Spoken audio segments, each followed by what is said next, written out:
Welcome to season 3 of The Muster Room. My name's Eric Potts, and I am back from Alaska. Austin has replaced me in Alaska, by the way. He's now covering the comedy circuit in Alaska. I wasn't in Alaska, so don't believe these guys when things they said.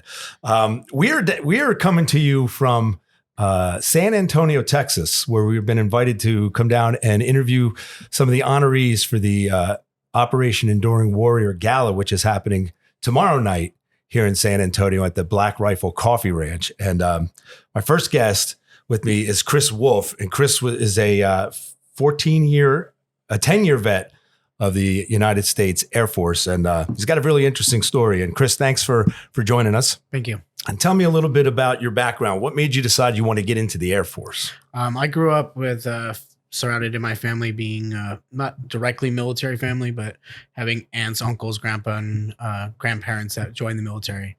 And made a commitment to my grandpa before he passed away that I would seek out a military service that nobody had done in my side. So we've had Marines, we've had Army, we've had Navy, and I decided, well, I'll go to the Air Force. That was one I had not seen. Going back, right. I had Naval, had Royal Air Force, but not United States Air Force. So I decided, let me go down a route that way. And decided to do the ASVAB, took a test score and scored a 98 in the mechanical field. My grandpa, who was a master mechanic for MK Chevrolet in Chino, California, taught me how to fix cars. Mm-hmm. And I took the assessment placement test and scored so high because I knew what a micrometer was. Show me a picture of it and I can explain exactly what it does and what it's meant for. And, so from a young age, you knew you were going to go into the military? Or? Yes. After, my first overhaul, I was 7 years old. I did a cutlass with my grandpa. Oh, okay. And I figured, I'm going to learn these skills for a reason. And decided, the Air Force said, we can make you an auto mechanic. And I said, nah, it's boring. I know what that looks like. Right. And I started looking at different fields and they said, well, we have aircraft maintenance. And I said, okay. And my recruiter comes to me, he goes, hey, you seen the aircraft with the name on the side of the airplane, like the pit crew for NASCAR? They call it the crew chief. And I was like, yeah, it's kind of cool. He's like, I can get your name on one of those airplanes if you decide out to be a crew chief. And I was like, all right, fair enough. Sounds like a cool career field. And joined the Air Force. Was delayed enlistment program into the Air Force. So I graduated in 2001 from high school in May. Signed up for the military. I was 18 at that point, but there was no calling for my position at that point.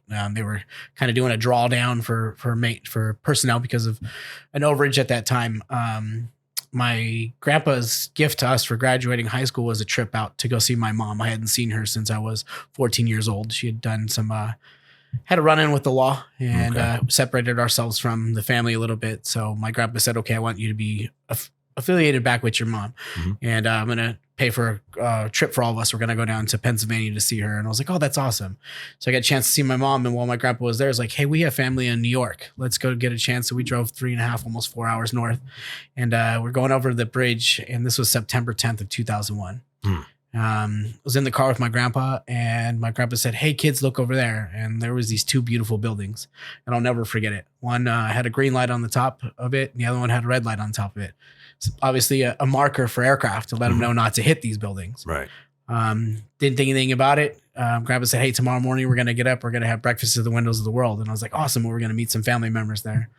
So we went into my family where they live in Staten Island and got introduced to some other family members I hadn't seen in a while or had not met. Got up the next morning and in normal true fashion, because my grandpa's English, he's always spot on time. Schedule agenda was like, this is where we had to be. This morning he got up. That morning he got up late and didn't know anything reason why. Just that's what happened. So we were rushing our way out of the house and getting on the subway to work our way down to the ferry there in Staten Island. And just as the ferry was going to take off, we watched the first plane hit the World Trade Center. Amazing. Kind of threw me back because honestly, from where I look at, it honestly looked like a Hollywood movie. You look at this pyrotechnics went off and they'd done this thing, but from where you look like it looks so unreal. It was surreal that was going on. And the panic didn't kick in or figure out what was going on in the moment until we watched that second plane hit. As an 18-year-old and you saw the first one hit, you're thinking it was an accident, right? Yeah. Just, freak accident, plane flew into this building, or it was a movie that they were trying to produce. And it was so real, and because it's what it looked like from the distance we were at, it looked so surreal. And then after watching that second plane hit, we knew something wasn't right. Yeah.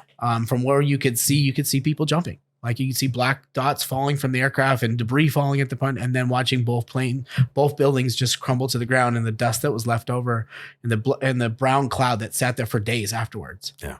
And that day I made 3 phone calls. The first one was to my mom to let her know I was alive and okay. Second one was to my dad, and my third was to my Air Force recruiter. And I wanted to prove what had happened. I wanted to prove what red, white, and blue was, to protect what had happened on our own soil. Yeah. So when did you, after that transpired and that happened, at what point did you leave for Air Force Basic? Originally, I was scheduled for January of 2002, delayed enlistment program, which is to prepare you for that. I shipped out on October 8th, 2001. By your choice, or did the Air Force speed it up? By choice. I made a call to my recruiter, and the recruiter said, I guarantee you after this, all these positions are open. But the issue right now is we're under a heightened security level because of what's going on. So we don't know what this looks like. 30 days, almost 30 days to the date of September 11th is the point I enlisted and was shipped off to San Antonio, Texas here. So you went to basic down here? Yeah, that's cool. Lackland Air Force Base here in San Antonio, Texas. Very cool. Okay, so tell me about your Air Force career. You did 10 years, and you had it down to exact second, I think, when you told me 10 years, 5 months, 2 days. Yep. So the Air Force gives you a paperwork on your way out. It's your DD-214, and it clearly identifies your service time. And on mine, it was 10 years, 5 months, 20 days. Okay. I joined the Air Force, and I wanted to be closer to my mom. So I put East Coast. Well, the Air Force laughed and put me in Eastern Bloc country of Germany. And so when I got there, I started to learn aircraft maintenance on the C-130. Mm-hmm. And while I was there, I got tied to a supervisor who was in control of the base commander's aircraft.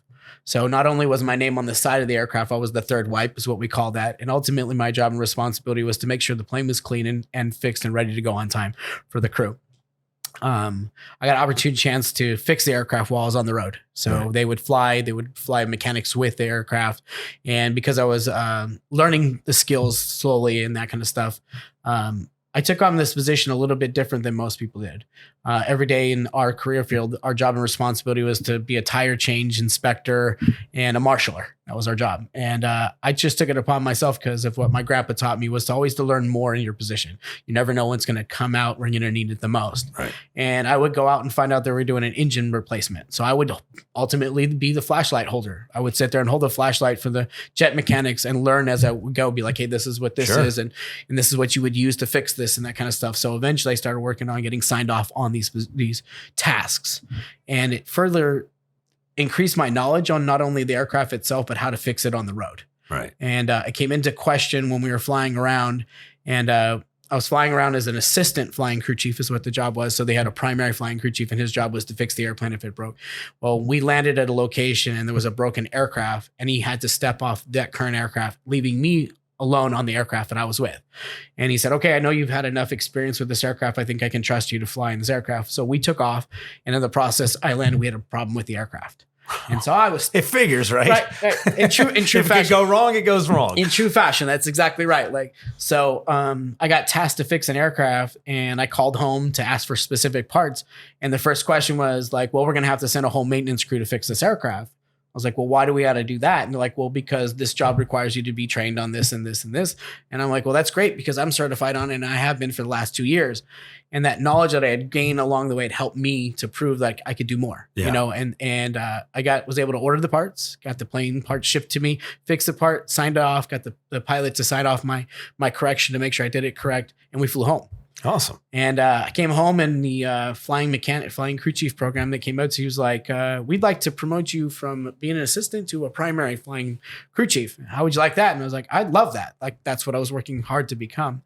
While I was there, the Air Force had to downsize C-130s because the aircraft structure damage from the wing spar was getting cracked so much that they couldn't replace them in time. And the amount of time that it took to replace one wing area was 100 man hours. And the Air Force assessed how much that would cost physically and all that, and said, it's better for us to retire these aircraft instead of trying to fix them and continue on the mission that they were. I worked on 63 model C-130. It's an E model aircraft. So these aircraft have been around since Vietnam. And you see pictures in the hall of them when they were in Vietnam and they were painted in different colors and camo and that stuff. But to see that they're currently still flying in 2001, 2002 standard aircraft that flew back in the 60s and that kind of stuff. I'll have you know that in the 80s, I was eating sea rats from Vietnam. Right. And what's funny is when I was in Germany, we found a hangar that was there with sea rats that were sitting out there from. Oh, God. Yeah. So, and this is in 2004 when we're like doing a base cleanup. So I completely understand that one.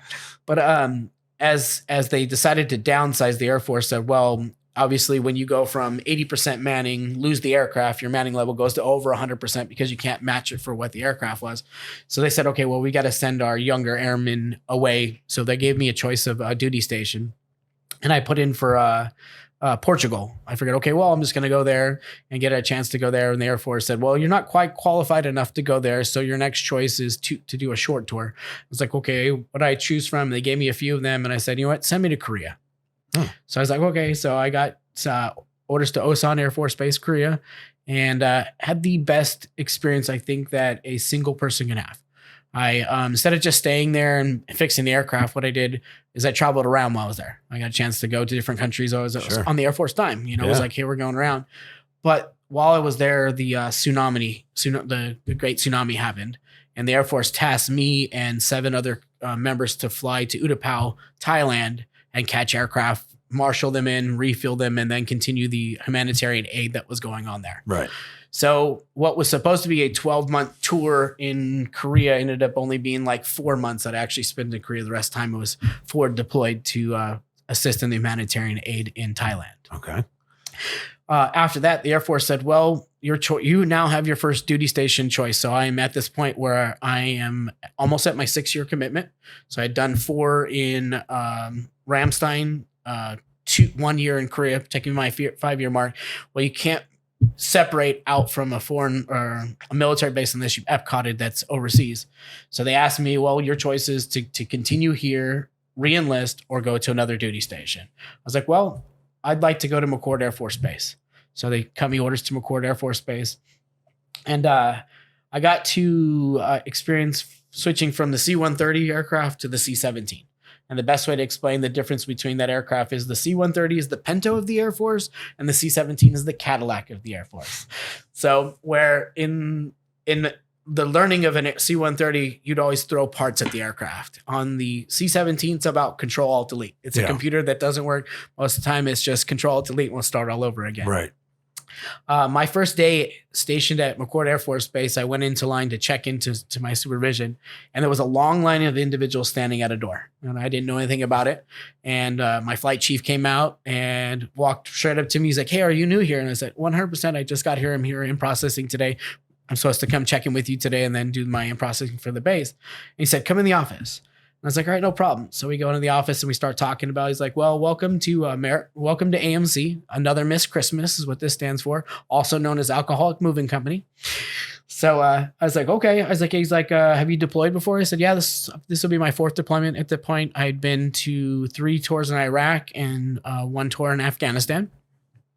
In support of Operation Enduring Warrior or in Operation Enduring Freedom and Operation Iraqi Freedom. Now, when you were in Afghanistan, what were your duties there? My job and responsibility was to fix the aircraft. So a lot of my time I spent traveling in and out of Afghanistan on foreign operating bases that we would do landing in locations that most planes would not land in. Yeah. I've at a few locations we treated a wing on one of our landings because of how tight the landing space was. So a lot of this was getting personnel and equipment into rural areas when needed at a moment's call. Gotcha. And that's kind of what we did. And now your personal life at this time, are you still single? Still single. So when I moved to McChord Air Force Base, I was single in Germany, single in Korea, and got into McChord Air Force Base. Got to my first deployment. So as I get in the office, he starts to explain to me about how we're going to deploy. And he said, you got 2 choices. You can deploy in 3 months, which I highly recommend, or you can deploy in 6 months, which you're going to hate. I was like, well, I'm going to go with the first option. Yeah. At this point, you're not telling me what it is, but this is what I'm going to do. And he said, well, you're going to be on the first deployment that we're going to be doing to Kuwait City International Airport. Your job and responsibility from that point will be honor flights and medical evacs and getting blood and transportation for people forward from Kuwait into Iraq. Okay, awesome. Well, that supervisor walks out the door and stands up and says, all right, guys, position's been filled. Well, I'd just taken a position away from everybody who was standing in line. And I did not know this. Oh my God. So got to learn what the C-17 was about, put the power on the aircraft a couple times, and then deployed my first time to Kuwait City International Airport. While I was there for over 120 days, I carried 172 caskets onto the aircraft for our fallen soldiers that that had gone to fight for our country. While we were there, I got to fix aircraft that would have ultimately should have just been destroyed. We flip airplanes to get them to the point where they can continue to fly, continue on in the mission. The hardest thing that I had to deal with while I was there is I was a service member from the Army, and when he landed, his uniform was covered in blood.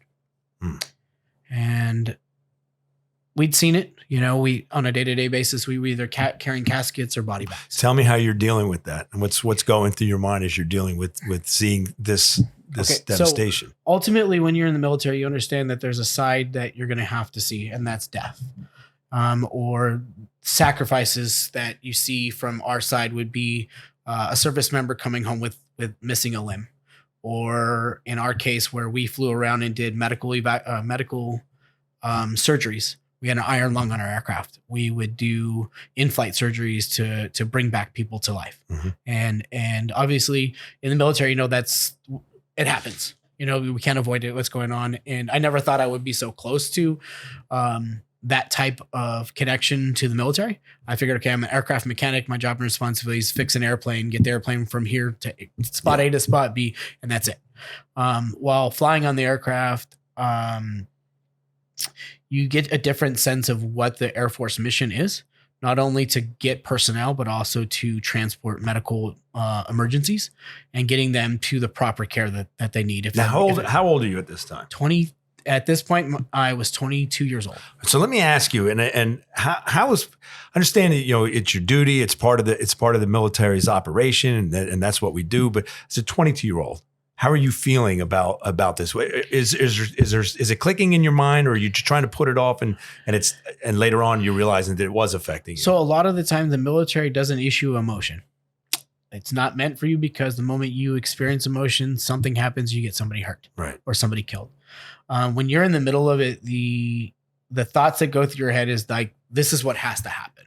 This is what's going to happen. I'm going to do whatever I can to make this continued mission to go on without being the one that stops it, or would it be at that point? So I didn't even have the chance to process the emotion, because we would go from one extreme, from bringing back life to somebody, to the next point, transporting detainees within a couple hours. So I'd fully get an aircraft ready, was fully ready for a medical staff to go and do in-flight surgeries, to the next moment, land the aircraft, configure it for something else, and then continue on a mission and another thing. So we transitioned from one mission to another within hours. And a lot of that was trying to process was, this is just my job and responsibilities. Get a plane fixed, get it from spot A to spot B. Right. And while we were in Kuwait City, marshalling the aircraft, caught the aircraft. And like I said, I got introduced to a guy whose uniform was just covered in blood, and asked him if there's anything I could help him, get him a bottle of water or something. He goes, no, that's my brother in that bag right there, and I want to get him home. So take a second, and you take a second and you talk with him, because you can see that that's something he's going through. That morning they were both on patrol, and his brother stepped on an IED and got blown to pieces. And he was there to hold him. He watched his brother take his last breath. And so the bureaucracy of troop movements and personnel movements, not only within country but also to back home, is a whole different process. The Air Force process required that you have orders. So where we were at, when you flew in country, you could hop on an airplane and go from spot A to spot B, no problem. When you go back to the States, it's a whole other story. And all he wanted to do was get back home to give his brother the proper burial for his family. But the bureaucracy of trying to get him home stopped him from being able to do that. And they told him, like, hey, we're going to keep you here a few days. We'll get you some orders back home, and then you can be with your brother. Well, I went to the flight crew and I started talking to the pilot and I said, hey, I know this isn't how we do things, but I'm on medical flight orders that I can hop on any plane to go from spot A to spot B, if that means stateside or if that mean within country. And he said, yeah. I said, if I give him my uniform right now, we take him out of this bloody uniform. I go back to my locker and I give him my flight uniform. Can we get him home? And the pilot said, yes, I will manifest him on that airplane as you, and we will fly him back to the States. So that day I gave him my uniform. We flew him home and found out that he was able to properly process with his brother and his family. And they buried him in Arlington. And like when you do what you do in the Air Force, it's not always about what you are doing. It's about continuing the mission on. And we were able to do that day for him. And to be able to be a part of that completely changed my thought process of what we really do has a meaning. I mean, when you look at what each piece of the military has, you may not be part of the big picture, but it takes support to get to the main mission to get it finished. Right. So go to Kuwait City International Airport, go back, get done with my deployment, process through and get repositioned as another job and responsibility. While I'm there, they tasked me to deploy again to Afghanistan. Became a flying mechanic. We did 120 days where I would transport from each base, probably 2 or 3 days within country, spend a couple of days there fixing the aircraft, hop on another airplane and just continue. I was never assigned to a specific aircraft. It was whatever the mission called for. They'd be like, hey, we need you to fly to Kuwait. All right. From Kuwait to Iraq. And I was like, okay. So one of the missions we had, I was getting ready to fly with the aircraft. And as we're getting the aircraft spun up, we go up to the aircraft and we're told, okay, this is a high priority mission. We have 3 pallets of blood that need to get from here in Kuwait to Iraq. And there's a shelf life for this blood. All right. So our mission continued on to, okay, this is our responsibility to get the plane off the ground. About 20 minutes into this aircraft spinning it up, the aircraft took a crap and there was nothing we could do to fix it. And my flight chief looked at me. He's like, there's nothing we can do. This blood has a shelf life. We're going to lose all of this. And I went back to all my buddies. There were 6 of us sitting around getting ready to fix other airplanes. And I was like, the plane next door is ready to go. I know it takes 2 hours to spin this up, but if we work all together, we can get this plane off the ground and we get this blood up north where it can be used properly to save our brothers and sisters. We put our heads together and we knocked that aircraft out in 25 minutes and got the plane off the ground and got that blood up north. Wow. And each one of us had a part to make that mission happen. And that's what my job and responsibility was, to do whatever possible to get that airplane off the ground within means. Right. Obviously, we're not going to fix a bad airplane and send a bad airplane in flight, but safety was the first concern. If we could properly maintain that and get that plane to where it needed to be and the mission to continue on, one of our C-17 would take 3 trucks off the road for a convoy. And how many people's lives were saved by just hopping on an airplane, flying into a location, dropping it off safely, and their equipment and their personnel took 3 convoys off the road. Yeah. And that's what I did. I continued to fly around. My last mission was 120 days in Afghanistan. Our last mission, we were coming into what's called a combat corkscrew. And that's where they pull tight turn at the last moment, they pitch up, and then we land. And the whole idea is for us to be not trackable and put us in a position where we could be compromised and the airplane being shot down. Well, upon the pitch out roll of that, there was a white van off the end of the runway. The door opened and the person in that vehicle released an RPG and shot it straight at our aircraft. The pilot had a second to see it come. The moment he saw it come, he turned the aircraft and it embedded itself into the aircraft engine. And the pilot, literally the last word I heard from him, and we were all saying our goodbyes, was, "Hey guys, kiss your ass goodbye." That's what he said. And none of us didn't know what to do with those words. And as it hit, we were waiting for the ultimate feeling of now your life ended from an explosion. The pilot of that aircraft and the pilot and co-pilot did some evasive maneuvers where they were able to find out that it caused an in-flight fire. They pitched the aircraft up and down, killed the engine, killed everything from that to be able to stop the fire that was going on. We landed at a forward operating base where we ran from the aircraft, what was still running from full on. EOD came and extracted the RPG from the aircraft to go find out at that point it was just a embedded projectile. We caught him off guard when landing that he did not activate the explosive. Had it been 2 inches to the right or 2 inches to the left, it would have hit a major fuel line and our aircraft would have blown up right there on the spot. Wow. Processed that feeling for a couple seconds. Obviously, you're running from this aircraft thinking it's going to explode and you're going to fly through the air like you've seen Hollywood movies of an explosion. Yeah. And it didn't happen. And we're on the side of the runway looking at each other just like we survived this. Checking each other out. Right. Literally, and the adrenaline that's going on in your body, you didn't know what to do. So, and then you watch this, service member walk out to the aircraft like it's nothing, pull it from the aircraft, and then walk around and try to hand it to you, and you're trying to process that feeling of what's going on. Well, and at that point now in the mission, nowadays you all would have pulled out your phones and taken video of it, like, look at that. Correct. And now when we're done with that scenario that was going on where we were having to run away from an aircraft, process that it didn't explode, now we have to take this airplane home. So we dead engined that aircraft. So we flew home with three motors. Got home from there. We did 3 in-flight refuels, never touched ground because they didn't know what the status of the aircraft was. Got home to McCord Air Force Base and I kissed the ground. I was happy to be back on American soil. Yeah, I can imagine. When you're done with a mission like that in a deployment, the Air Force puts you what's called a redeployment line. And the whole idea is for you to drop off your deployment gear and get your active duty gear and then prepare for your next deployment. In that process is records checks and what we do, medical exams and vaccination updates. That morning I went in and I got a vaccine for the flu, which is a nasal spray, and didn't think anything about it. I had 8 years of the same vaccine. Nothing had happened to me. 19 days later after receiving that vaccine, I woke up paralyzed from the neck down. Yeah. So from a flu vaccine, you go from being perfectly healthy, flu vaccine, to 18 days later, can you breathe? Are you able to breathe or are you on a ventilator? So I was 25 years old. And when the onset of the paralysis, I started feeling what felt like my body going into a computerized safe mode.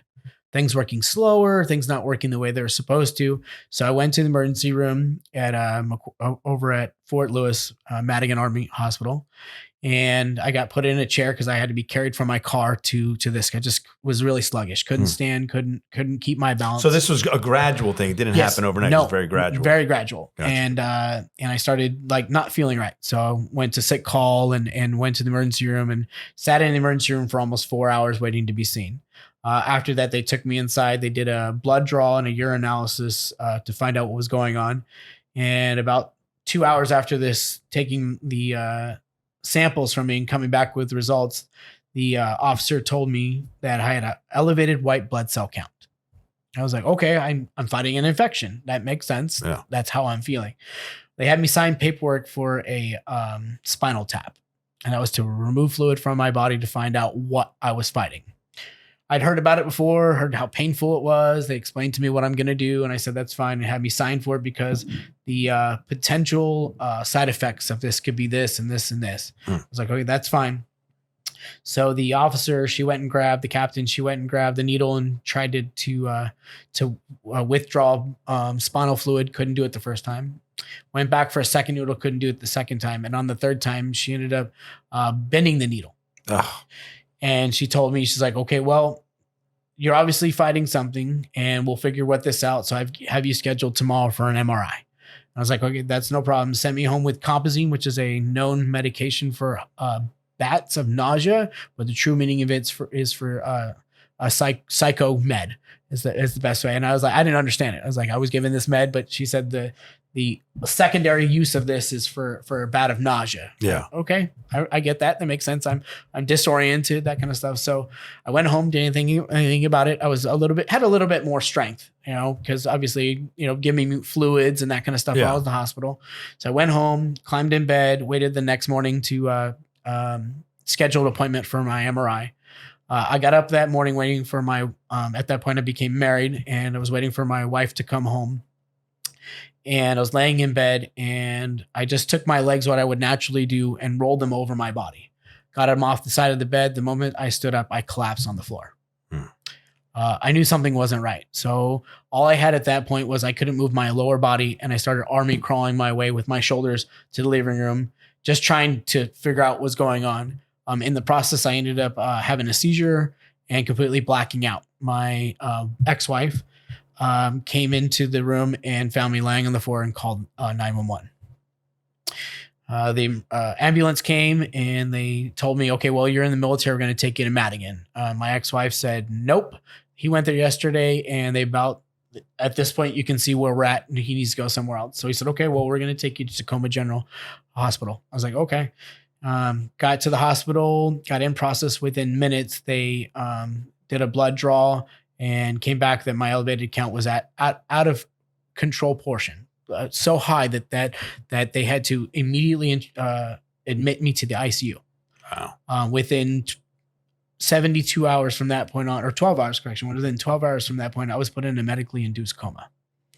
They had found out that the virus that I was fighting from the nasal spray was eating away my spinal cord, my function of my spinal cord. So on your spinal cord is a fatty tissue called your myelin sheath, and that protects the nerve that functions through your body. And they were watching it. So from the process of the medically induced coma, they put me into an MRI I got told for 3 days straight, they were watching the virus progress up my spinal cord and into my brain.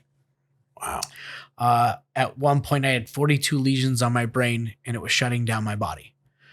They came and told my dad that we're going to take him out of this medically induced coma. Now, how long were you in the coma for, the medically induced coma? From the point of being giving the correction, give me the word, the medically induced coma to coming out of that was 36 days. Wow.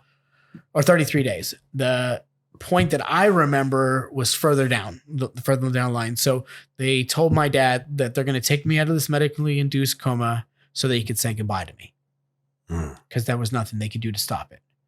And my dad at that point, obviously you're not supposed to die, but your children are not supposed to die before you. Yeah.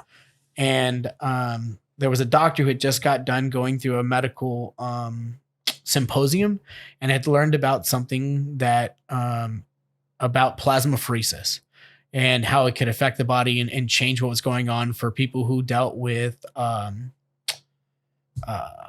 meningitis and other vaccine related incidences that caused the body to go into this mode, Guillain-Barré and all this stuff. Yeah. So he said, hey, we're going to do one last ditch effort and I'm going to do plasmapheresis. So they had tested me for the Black Plague, the Nile virus, all these things, and I came back negative.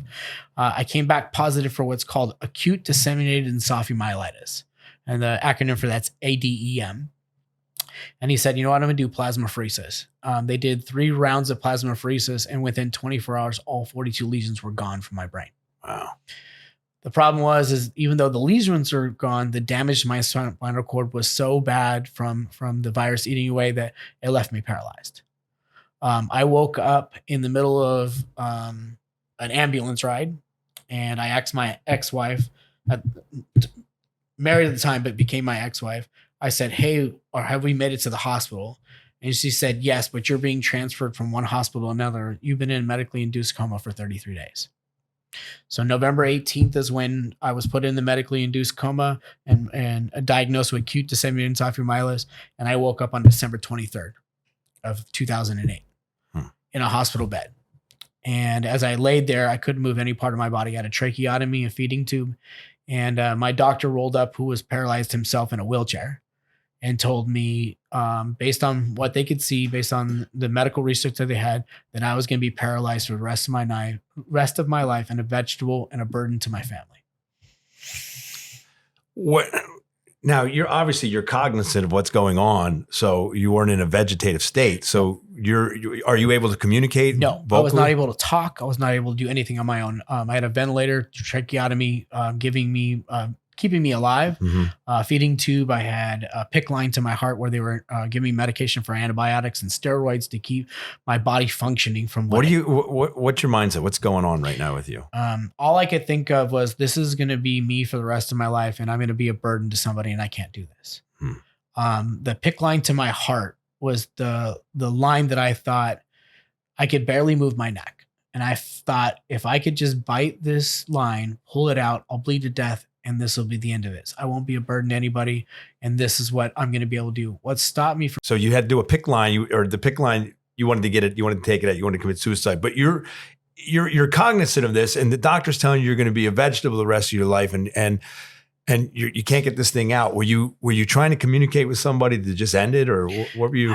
I never really thought about speaking of that to somebody else. Yeah. During that, I figured if I could just do this on my own and pull this PICC line, that it would be a self choice. Nobody else would be involved in this. Like, this is my release to what's going on in my life, because I don't want to be a burden to somebody. Right. I thought, okay, at this point, I'm 25 years old, and now this is what I'm going to be looking at the rest of my life. I'm going to be turned every 2 hours so I don't get a bed sore, and I'm going to be literally cleaned by somebody else, and I'm going to be fed by a spoon or this liquid that's been being introduced to my body just to keep me get enough nutrients in my body. Yeah. And having the inability to move any part of my body, barely be able to move my neck, can't breathe.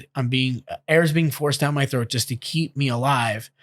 And I'm laying in this hospital, and that's it. Literally, I don't know what to do. I can't change what's going on, but this is what I'm looking at. And at that point, it was a very hard pill to swallow, and the doctor telling you, you will never breathe, eat, walk, or do anything on your own again. What do you do with that? What's your family saying to you at this time? What's your parents, or even your wife, your ex-wife now, but honestly, there was never a whole lot of talk. No, because it was always somber moments, when they would come there and they would hang out and read a book or watch a movie with you or that kind of stuff. But I didn't know what had happened prior to all this. Yeah. I had no idea that I laid in a hospital bed, was put in a medically induced coma, and this progress of this virus had gone up to my spinal cord, into my brain, and then being told, like, this is his deathbed, and we're going to take him out of this medically induced coma for you to just say goodbye. Now, speaking to them afterwards, did they indicate that they had given up, or did they indicate that they still had hope and they were still trying to do what they needed? They were trying to see what they could do. Anything that was possible, they were trying to make it possible to see. Obviously, you don't know what that looks like, and I had no idea. Obviously, like the doctors are picking at straws, trying to see if this works, testing me for this, and this result comes back negative, and trying me for this and that kind of stuff. And just having a doctor who went through a symposium, just learned about something, and then saying, okay, we're going to try this, and that ended up being like the saving grace of everything that happened. But I didn't know that. I didn't find that out until almost 7 months after after I came to out of the medically induced coma in that ambulance when I'm being transported to another hospital. Yeah. And I would have therapists at this new hospital, a rehab hospital, come in every 2 hours, turn me, do range of motion, and just get body function based on that. And I would have days where things would go, differently, and things would go one way or another. But I just laid there. I couldn't do anything. Right. What's your connection with the Air Force this time? Are they working with you, or what's the connection with the Air Force at this point? So my commander would come see me every single day that she could. The Air Force at this point, because you're in a medical state, can continue to pay you your active duty. There's nothing I can do because of what happened. So the connection for that, like, the Air Force never stopped providing for me when I was at this point. I didn't even think about any of that. Like, my thought process at this point is, I'm 25 years old, I'm paralyzed, and I didn't think about finances. I didn't think anything at this point. I'm just thinking, okay, what do I do with this? This is who I'm going to be for the rest of my life. This is bullshit. But there's nothing I can do to change it. I'm sure the emotions are wide ranging, but I mean, anger, obviously there's anger involved in this, and depression, and are you mad at yourself? You mad at the doctors? You mad at the world? Who are you mad at? I was mad that something that is mandatory. So I had no deciding on this. The Air Force said, this is the vaccine you're going to get, and there's nothing you can do. You can't say no. You can't do anything like this. And I get this vaccine that I had 8 years prior, like in series, same vaccine, probably a different lot number, whatever it is, same series of shots. And this is what happens from the result of that. How rare is this? I mean, I'm sure you've looked it up and found out. I mean, how rare is something like this to happen? The percentage of this is 0.01% of 100,000 people. Oh my God. So the drawn out should have played the lottery that day. 100%. Yeah. The long drawn out number is 8 in a million get this every year. Wow. just what I got. But there are so many reactions to vaccines that if you looked into it, it would baffle you how many ultimately outcomes there are to people having reactions to vaccines. Do I need to even ask you about COVID and how you feel about the COVID vaccine? Our biggest thing with the COVID vaccine is they keep using the word science. Yeah. And I don't care who you are, science takes time. Yeah. And you can throw that word at me like we eradicated polio due to time. Yeah. And I get it. It's going to take time to build up the proper vaccine, the proper care for that. That's fine. But don't sell that this is the correct all fix all. Sure. Because it's not. Right. It's to control the symptoms and to prevent how it affects your body, but it's still going to continue to affect your body in a way that people don't understand. Right. And a lot of other times is I say this all the time to people, I'm waiting for the commercial that's going to say, did you take the COVID vaccine? Because there's a settlement for you. Oh yeah. That's coming for sure. And I'm not an anti-vaxxer. I think that's the biggest people come to me and they ask you all the time, like you're an anti. No, there are vaccines out there that have a meaning. When the CDC comes out every year and tells you the acceptability rate for the flu vaccine that they gave this year was 30 to 40%, kind of baffles you to say, well, then what happened to the other 60%? It's not a vaccine. I get it. Right. All right, I get it. So I don't want to get into too political arena here. 100% agree with you. Now you're into this thing, and at what point do you start to see some light, and do you start feeling some hope?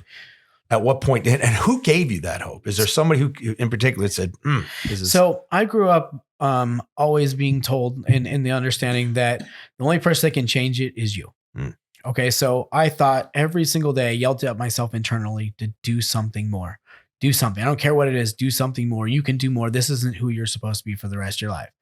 About the 2.5 year mark, I was laying in bed just yelling at myself. I was in so much pain from them doing range of motion. I started getting feeling, but not what one person would think like feeling that I could have the ability to do something, just some weird feeling. Can you move anything now, or still 2.5 years? So years 2.5 later? years, I'm yelling at myself internally. And one morning I lifted my left hand off the bed 1/4 inch. And I was like, and it just came to me. I was yelling at myself internally, do something. And literally still not able to communicate. Still not able to communicate on tracheotomy. Yeah. And I lifted my left hand 1/4 inch off the bed. Wow. And a spark inside me set off. And I'm like, if I can do that, I can do more. I don't know what more looks like at this point. I don't know what it's going to take to get there, but I'm going to continue to fight. If I can just get this 1/4 inch, what more can I get? And they started seeing this change in me, and seeing that my body was starting to wake up of some sort. And they started doing electrical therapy. And they would put electrical pads on my body and then fire off the signal into my body to get that signal to reconnect and to show muscle movement and contraction and that kind of stuff. And eventually I started lifting my hand a little bit more off the bed, more than 1/4 inch, more than this, and starting it to the point where I was able to move it almost to my face. And I started just looking at things and trying to figure out what I could do with my body, with this limitation that I currently had. And they would send me into physical therapy, and they would train range of motion and try to get me into doing more, setting me up and holding me in a brace and just getting different things, just trying to see if things would work. And I got about 75% function in my left arm, where I was able to grip things, and they taught me how to refeed myself and shave. And I went back from being a 25-year-old. The best way to explain it is I went from being a 25-year-old man to a 25-year-old man in a body who was functioning as a toddler, where now, I'm not able to control anything in my body, but at this point I have a 25-year-old body with a 3-year-old mentality or 3-month-old mentality of what I can and can't do. Yeah. And sitting there not knowing what that's going to look like. So started going through more and more electrical therapy and seeing my left side go. And my hardest part was trying to get the reconnection to my right side. And I didn't think it was ever going to happen. I figured, okay, well, at least I got function on my arm. I can do something with this in my life. It's not a whole lot. Yeah. I can control a joystick on a power chair. At least I can go from spot A to spot B. Right. And they started doing what's called mirror therapy. And I didn't think about this. And it's a box where they have you take off anything that's associated with your left side to your right side. So in my case, my left side was the functional side. My right side was not. and they put you into a box. They put one hand on one side, and there's a mirror image of what looks like your right side on there. So they put your right hand inside this box, and they have you move your left hand, squeezing, throwing. Like I would go there with like a stress ball, and I would squeeze that stress ball to make it look like putting function in that control to it. And about 4 sessions into that, I pulled my right hand out of the box and I was able to move my right hand. Wow. They had taken a misconnection from one side of my brain to the other and reconnected it. Crazy. And I didn't think anything about it. I didn't think I was like this. And to me, the whole entire time I'm cussing him out. This is the stupidest thing in the world. This is dumb. This is not going to work. And they're like, just trust the process. Now I may have missed it. So you went from moving your hand. At what point did they take were you able to communicate? They took the tracheotomy out? Through the process of that, they started working that way. They started noticing that because of that function I was talking about coming back, like some of the nerves coming back where I was able to start breathing on my own. So it was a slow process. We went from this much air being released into my body to less and less and less and less to the point where they said, okay, we're going to take the tracheotomy out. Okay. So basically you're going through this entire process and you are retraining your brain.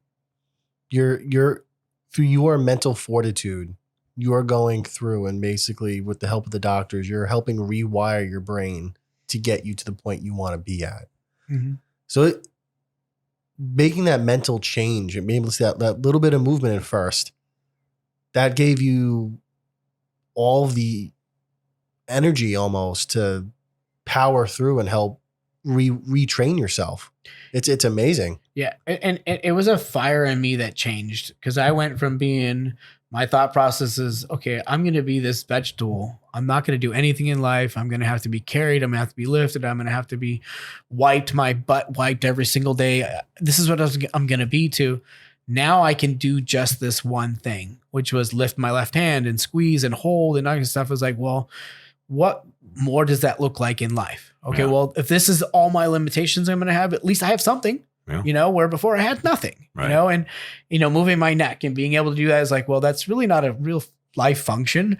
I mean, moving your neck's cool, but what does that give you to be beneficial in life? And I didn't think anything about it, and starting to fight what that would look like for me took a while to process. I went through depression. I'm thinking, okay, well, I'm this vegetable. I'm useless to life. I'm not the same person I was before. I'm not able to provide for a family. I'm not, and at this point you start thinking, well, I'm still in the Air Force. That's cool, but how long is this going to last? How long is this ride that I'm on going to last? So you went from being that person who couldn't move and I want to end it all to now you're moving your left hand even a little bit, and that's giving you that spark. Correct. You're like, oh shit, this is it. Right. This is, and so now for somebody who might be going through that, do you tell them, don't ever give up. Don't ever give up. Yeah. Yeah. I mean, and a lot of it is trying to find the internal spark inside you, whatever it be, if it be somebody,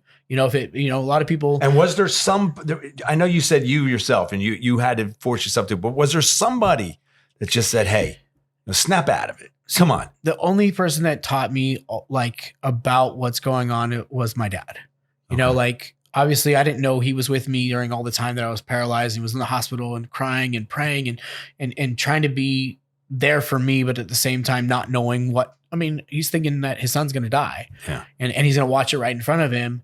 To what my dad taught me as a kid is the only person that's going to change you is you. Yeah. A doctor can say who you are, or somebody could say this is who you are, or the whole people call you names or whatever, but are you really that? How angry were you at that doctor who said you were going to be a vegetable for the rest of your life? I was pissed. Yeah. I was mad. Yeah. I was so upset that understanding this is a pill that I'm going to have to swallow. This is something I'm going to have to live with the rest of my life, thinking, but at the same part, the moment I lifted that left hand off that bed, I was like, I'm not who this doctor says I am. Yeah, that's awesome. I don't care what this doctor says. I am not who he says I'm going to be. Yeah. And started doing more and more rehab with electrical therapy. Then the onset of the worst pain of my life kicked in. Uh-oh. The nerve pain, waking up from being dead for almost 2.5 years to what it is now, was like somebody taking a knife and stabbing every inch of my body from one side to the next. Oh. And I laid in agony in this pain, not knowing what to do with it because it would just go off constantly. There's nothing they could give you for it? So we went through every narcotic there was. Wow. From Dilaudid, morphine to everything. And a doctor came to me and he goes, I can only offer you one more thing. I said, okay, what's that, doc? And he said, methadone. I was like, okay, I've heard about this. This is for people who are trying to get off heroin, and other illicit drugs. And he said, yeah, but we're going to give it to you because I think that it can control what's going on with you. He gave me my first dosage and I fell asleep for 10 and a half hours. Which is what you needed because you hadn't been sleeping, right? I hadn't been sleeping. I was insomniac at that point because it was in so much pain. Any pressure on my body was painful. And a lot of it I couldn't overcome. Like you can't lift your arm up or, I would be able to lift just enough and hold it just enough, but then I put it right back down and it was back to that horrendous pain. And I was like, you know what? That doctor said, okay, this is what we're going to try, and it ended up working for me. And it was like, okay, well, so they put me on methadone and I was in very low doses, nothing crazy and I started getting back. Okay, well, if I can get past this pain, I can start doing more. I found out that in one of the recreational rooms was the Wii Nintendo system. And it started off by just strapping the controller to my hand and me playing bowling. And every single day I would like move my arm back and forth a little bit further each day. A little bit more each day, and to the point where I was fully playing bowling on my own. Nice. And then they started introducing me to the physical therapy gym, and I did what's called a Swiss press machine, and they would strap my arms to it. And every day I would start just pushing myself a little bit more, trying to collapse my arms, trying to get more and more muscle function in my arms, and just started finding more and more function within my limitations. Now, how far into this are we now? How many years? Almost 3. Almost 3 years. Almost 3 years from the onset to the point where I was discharged from the hospital with my upper mobility of my body. So I had the ability to move some of my trunk, both arms with about 75% function of strength. But I was able to leave on my own power. So 3 years in the hospital, hadn't been home, had been in the hospital for 3 years. Okay. I pushed myself in my own wheelchair that they'd given me out of the hospital on my own. I was like, well, if this is what life looks like, I'm happy where I'm at. I'm honestly happy that now I'm able to leave the hospital. I'm not on a tracheotomy. So there's a positive there. I'm not on a feeding tube.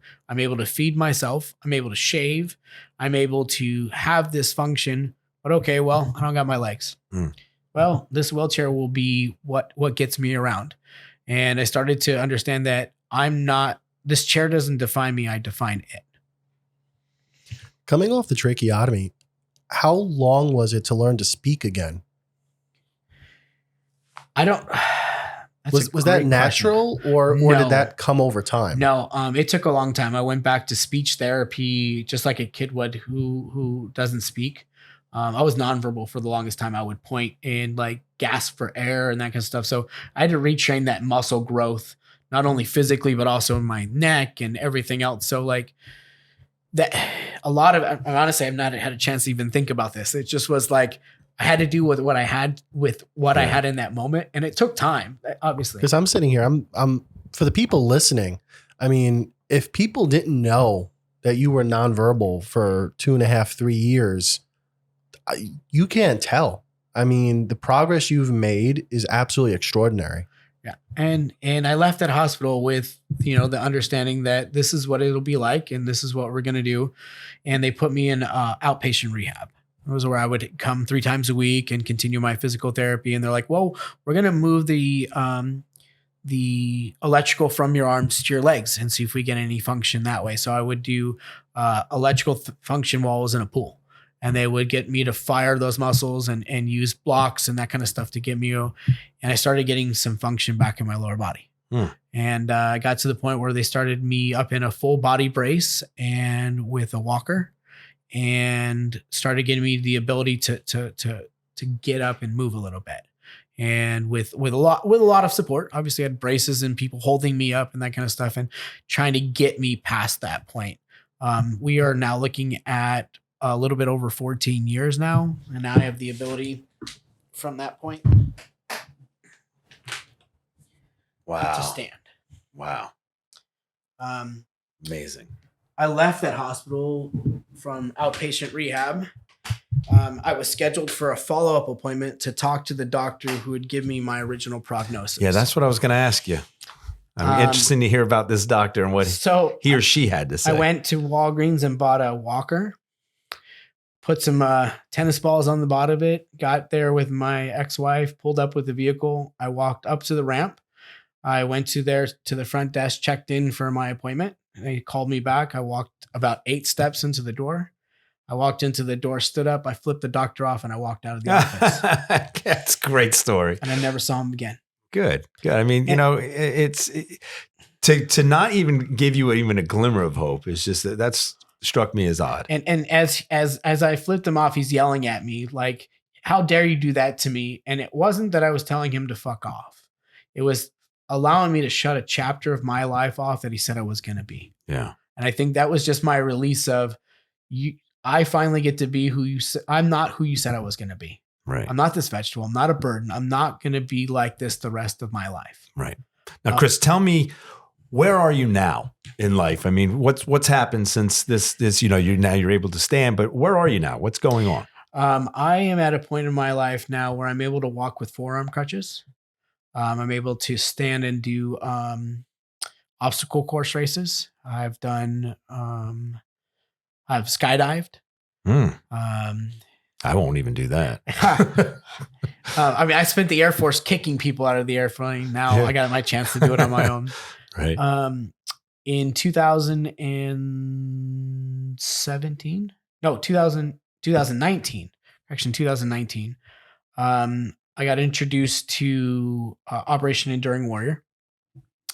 And while I was there, the year prior, I tried to compete in an event called the Red Bull 400. And that's to climb the Nordic ski jump at Park City, Utah. I call it the 400 meters. It's what it is, in a straight line going straight up, but it's intense. I had trained for it and didn't expect what was going to happen. But at the about 150 meter mark, I experienced what's called altitude sickness. My body locked up on me and I couldn't go any further. I made a text message call to somebody and I was like, this is not where I end it. And that was the end of the message.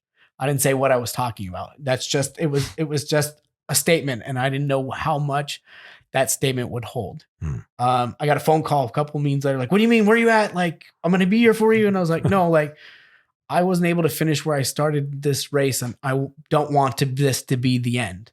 And he told me, we're going to sign you up for this next year, but you're going to do it with a team and we're going to knock this out. I was like, yeah, whatever. I don't believe you. So I started getting with the training plan with Operation Enduring Warrior. And we started talking about what it would look like and what I needed to physically do to prepare for myself for this task that what I thought failed at. And only what I had done at that point was found out what my limitation was and what it took to get past that limitation. So I show up to Park City, Utah after maybe about a week and a half prior to that. I had my wife had given birth to my son. Well, now we got to back up a second. Now this is a new wife. Yeah. So tell me about that, and then we'll get back to this part, okay. the Park City, Utah. So after being paralyzed, I got divorced. When the Air Force gave me retirement orders in 2012, I received divorce paperwork from the same individual that I was married to, and I didn't know what to do with that. Obviously, now I'm going down a different depression road. Right. The Air Force is releasing me as a service member. I don't know who I am anymore. I'm now getting divorce paperwork. I'm not a husband anymore. What am I?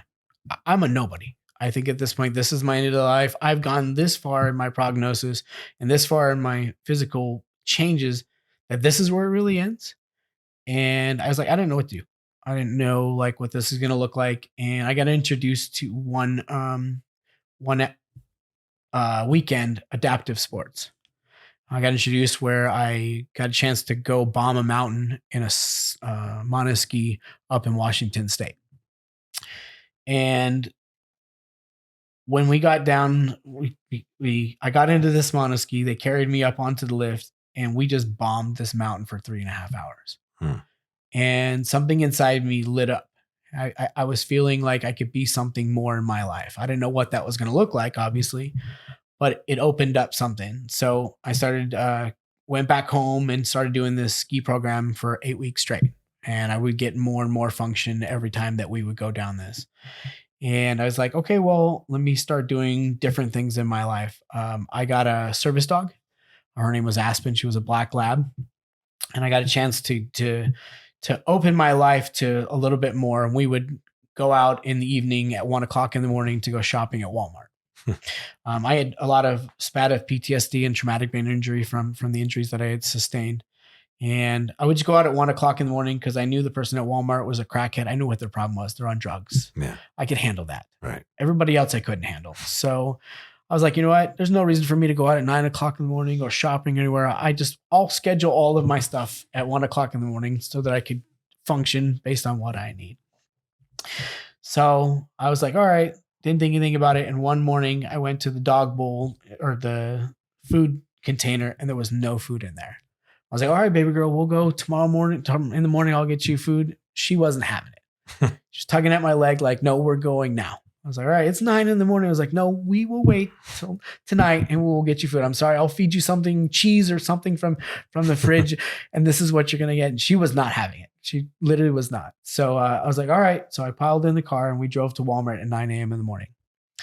I got out the vehicle and I was like, this is for you. I'm only doing this for you. Totally don't want to do this right now, but I need to get you dog food and we're going to make this happen. I climbed out the vehicle and she could feel the stress of the situation, what was going on. And she started to create a pathway for people in front of me, pushing people out of my way so we could get to her dog food. She knew it was a routine for her. So like she knew exactly the direction to go. And that's the direction that she took me. Get done with that day. And I didn't feel overwhelmed. I was like, well, if we can do this, we can do more. Like, let's go out. So I started doing a little bit more soul searching and that kind of stuff and going out and doing different things and finding myself in places that I would have honestly told you, like, this makes no sense for me to be after being paralyzed. I'm in a wheelchair. What do you do with this? Yeah. And I said, all right, let me put myself out there. So I decided, you know what? I went through divorce. Let me put myself out there. Maybe there's somebody else who wants to be with me, So I just put myself out there. And about a month after putting myself out there, I got introduced to Kelly. And I had messaged her online. So I met her online. I figured, okay. And she didn't respond after I had sent it. So I was like, well, that's the function of this. Like, people don't really care about who people message. Well, she didn't have a chance to look at her messages. And she saw my picture and then tried to message me and found out I had messaged her a week prior. Wow. And I'm like one of these people, I was like, I don't like going out. I don't like spending time in crowds. So I was like, hey, for our first date, let me cook for you at my house. And she's like, okay, no problem. So I cooked for her and she'll laugh to you. She'll tell you right now, that's the last time I ever cooked that meal. And it's not that I don't want to cook it. It's the significance of what that meal meant. That was like the beginning of a new chapter in my life that I didn't know what I was going to be getting myself into from that point on. I opened myself up to be vulnerable to not only going out during the day, but also now I'm trying to introduce something else in my life that I don't have at this point. Right. And didn't think anything about it and started growing our relationship from there. She had a previous daughter from a marriage. And there was one day where I had to get one of my vehicles transported to get fixed. And she's like, hey, I don't know what to do. Normally, I don't introduce my daughters to people I'm dating just for this cause. I was like, okay. She's like, but I have to bring her with us. And I was like, that's no problem. Nothing wrong with that. We can put her car seat in the vehicle and we'll transport it. And she came to the house and immediately my dog and her became best friends. Mm. And I turned around one time and like, where's Aspen? Like thinking she's going to go grab something for me. And there she's laying with her daughter on my couch. And it started growing our relationship from there. And eventually ended up asking her to marry me. And how long have you been married now? March 7th of this year will be 8 years. Wow. Awesome. Anything you want to say to Kelly right now? She's listening. I'm sure she's going to be listening. Kelly has showed me that originally I thought my limitations would let me only get to a certain point. And she has showed me that I can push past that point. She's been my biggest supporter through all of this and in ways that I can't even begin to explain. I mean, I would have told you like, I just did a couple of adaptive sports and then probably my life would have just been content at that. And she's the one who's pushed me to, she scheduled me for my first skydive with a tandem with a buddy of mine who was a Marine. And literally we snuck me on the airplane and we jumped out of the airplane. No instruction. Wow. Literally. But she was the one who would push me to try to do more. And it still does that now. And without her, I wouldn't be where I'm at right now. Literally. That's awesome. That's a great testimony for her. What, so I want to get you back to Park City, Utah, and now you've got a team of people who are going to help you get up this ski lift. Tell me about this. So the year prior, I found out the day of my race that we were going to do that my wife was pregnant with our third child. So obviously I wasn't going to rely. Yeah, buddy, look at that, man. I know. And I obviously told her, I wasn't going to allow her to like push herself because I found out she's pregnant. You know, what do you do with that? Like, so when I experienced this altitude sickness, I was torn apart on the inside. I figured this is the end of it. Like, I chalked this up as an experience that I tried. I didn't know what I was going to do, and sent this text message out, and find out a year later, here I am looking at the same mountain. The difference was I showed up to the same location, felt the same feelings that I did then, but around the corner comes 4 men in gas masks. And I kind of looked around and I knew what they were there for. And I knew that what we were going to do. But when I showed up to that race, I was an individual. Yeah. And I thought, okay, well, I'm going to have the support of these guys who are going to get me up this mountain. And I've been training with it, and we had a training plan, and I had worked my way through this, and we started going. And the plan was for me to train up to a mile. So what I did is I went to the gym, and we started looking at what a training plan was, because I didn't have full function in my legs. I had the ability to move some of them. And the whole idea was for me to walk on a treadmill using my arms only at like the lowest speed possible. So the whole idea was to pull myself. Yeah. Crawling is the best way of explaining it. And they said, okay. I was like, well, how far should I take myself? And I was like, they were like, 1 mile, you'll be perfect. If you can get to a mile, you'll be exceeding 400 meters. Oh, perfect. That makes a lot of sense in logical terms. Yeah, it's not uphill either. Right. So I show up, and around the corner comes these four men, 2 in military multi-cams, and then 2 in the blue tactical gear. And I was like, okay. And they come here and they're like, we're conquering this today. It's all here from one of the gas masks. This guy, deep voice, comes to me, says, we're conquering this today. So, all right. And we come out and get introduced to our march off song with bagpipes. I was like, a feeling in me went off that I like, an energy in me. I was like, no, we're doing this today. Like, we are going to do this. Started off, and they introduced me in front of the group of what was going on, and that they were going to give me extra time to get up this Red Bull 400, because there's normally a set time that you have to do this, but that they were going to allow me the ability to continue on. Just even though we're not going for a time, we're going to do what we can. Now, is this it's Red Bull, but is this open for, able body and disabled? Okay, so it's everybody. And what it is, the whole idea is to climb the Nordic ski jump in the opposite direction. Gotcha. So in Nordic ski jump, they go down it, jump, and then go for distance and landing and all that other stuff. Where this one here, you're at the bottom of the grass, working your way to the step off gate that's there. And I was like, okay, so you're looking at this. So when you look up, it ultimately does a gradual climb, and then it's a steep straight up climb. So you're seeing this grassy field with cargo netting, and then you're watching it go to a wood platform that you're going to have to climb like a ladder all the way to the top. Start conquering it. We get to the 150 meter mark, past my limitation the year prior. I'm like so excited. Yeah. We get to the point where it changes to a straight up pitch where I'm trying to climb up through, and I'm sucking life.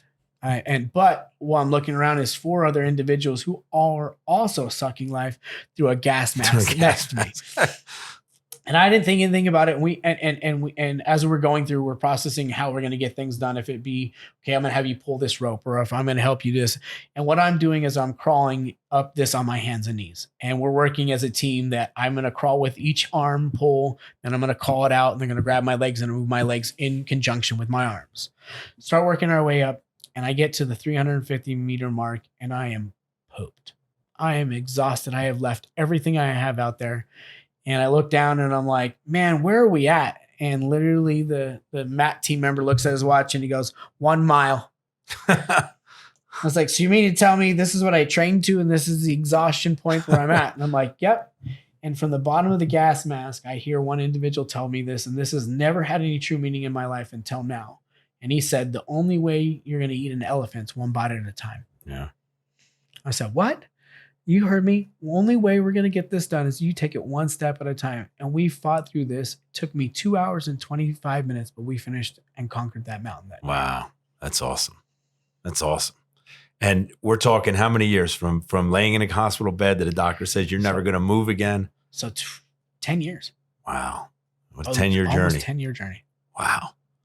And look how much your life changed in that 10 years. Yeah. The things that have happened for you. Yeah. Good for you, man. And when we got to the top of the mountain, the biggest thing that kind of set me apart was set me forward where I'm at now in life is when I showed up, I was there as an individual. When I left, we left as a team. Yeah, that's awesome. It's awesome. And so you've been involved with Operation Enduring Warrior since? And yep. So as we get done with this race, they're giving me an option. They said, okay, hey, there's a van that can drive you back down. And then there's or you can ski down. Are you going to tell? So that was the thought process that they were allowing people to go down in tubes down the other way. That sounds like fun, though. Well, the assessment was I was past exhaustion, so probably wasn't good for me to do that. Probably not. So they said, hey, there's a gondola, there's a chairlift that will take you down. I thought, okay, cool. We'll just hop in the chairlift and I'll work my way down. We'll get me my wheelchair and then we'll go celebrate this honor that we competed and finished today. Right. I got to the top of the mountain. We were talking about what to do. And one of the OCA comes to me and he says, you are the big bad wolf. From that point on, that's what I've been known as from this organization. The big bad wolf. Well, we should have led with that. and so we get done and we're going down the gondola and one of the individuals asked me, what are you going to do now? What's next for you? I was like, well, I've heard of these Spartan races. I would like to trifecta next year. And he says, it's June. We can do it this year. How's that sound? Wow. And I said, what do you mean? He goes, well, we can come back here to Utah in 4 weeks from now. We can do 2 races and then you can do the Spartan Beast in Dallas and you can trifecta this year. Oh, Jesus. So we pack up. I start training. We do come back in, I want to say it's July or August of 2019. I go to Utah and we do 2 races in 1 weekend. I get done in October and we come back and I go to the Dallas Beast and I knock them out and I trifecta in 2019. Wow. I was able to do all 3 races all in the same year, right after doing the Red Bull 400. Jeez. I mean, that's an amazing, what a journey. That's incredible. I think the coolest part about Operation Enduring Warrior is how not only they involve you, but also your family. Yeah. At the end of that race, every race that I was at, my daughter got to pin the medal on with me. Oh, that's awesome. And I think what they allow us to do is not only open up to we're here for you, we're also here for your family as well. And your position with them now is you just participate with them, or yeah, you? Yeah, I'm just an honoree, but at the same time, you're the keynote speaker tomorrow night. Yeah, you nervous about that? I'm definitely nervous about that. A lot of it is being able to share my story to find somebody else that's out there that is looking at what I was looking at. Yeah, and that's the purpose of the Muster Room podcast. Is we're looking for people like you who have this inspirational story that can help other people get through what you went through. I mean, there's somebody out there who's going to hear this and go, this is the spark I needed. This is the hope I needed. So if there is somebody out there who's feeling that right now, what do you want to say to them? You have to find what, and people ask me all the time, you have to find the internal drive that sparks you. I'm not going to tell you what it is, but what I'm going to do while I'm doing these races is adapt it to show you that you can do it a different way. Yeah. I think a lot of times people say, like, when you look at something, you think of, okay, a basketball player plays a basketball this way and this is the only way. It's not true. I play wheelchair basketball, completely different playing field, but I'm adapting it to match that same sport that you're doing in a different way. Yeah. It's about finding out what's in your life that's important to you, and using that as your driving force to recreate the new normal. Chris, your story is inspirational, and we thank you for being on the Muster Room podcast. Good luck tomorrow night, and we'll be there watching you. Thanks, Chris. Thanks a lot. Thank you. Thank you so much.